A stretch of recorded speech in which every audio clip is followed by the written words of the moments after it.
Un jeune de 15 ans poignardé à mort. Ce drame survenu début février à Madrid n'est malheureusement pas un cas isolé. Dans la capitale espagnole, les gangs sont devenus un fléau chez les jeunes originaires d'Amérique latine. 7 groupes rivaux se font la guerre et 40% de leurs membres seraient mineurs. Certains sont recrutés dès l'âge de 11 ans. L'année dernière, 130 adolescents de moins de 18 ans ont été arrêtés par la police.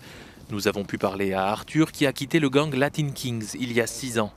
Par crainte de représailles, le jeune homme n'a pas souhaité révéler sa véritable identité.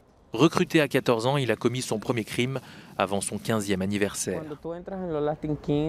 Lorsque tu entres chez les Latin Kings, tu dois passer une épreuve. Cette initiation consiste à poignarder quelqu'un d'un gang rival. Les adultes, ceux qui ont 18 ou 19 ans, les utilisent pour les crimes qu'ils veulent commettre, car les mineurs ne feront jamais de prison. Les jeunes se tournent vers les gangs, attirés notamment par leur démonstration de puissance, leur code vestimentaire et leur musique, une culture qui explose sur les réseaux sociaux. Les gangs latinos utilisent leur téléphone comme un champ de bataille. Ils se voient sur TikTok et ensuite s'affrontent dans la rue. Le pasteur Alberto Diaz et son église aident les jeunes à quitter ces bandes ultra-violentes. Ils ont remarqué une forte augmentation du nombre de recrues pendant la pandémie, lors du confinement.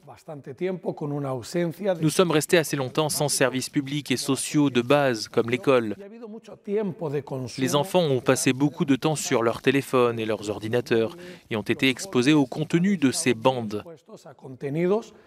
Et quand ils sont retournés dans la rue, la graine était déjà plantée.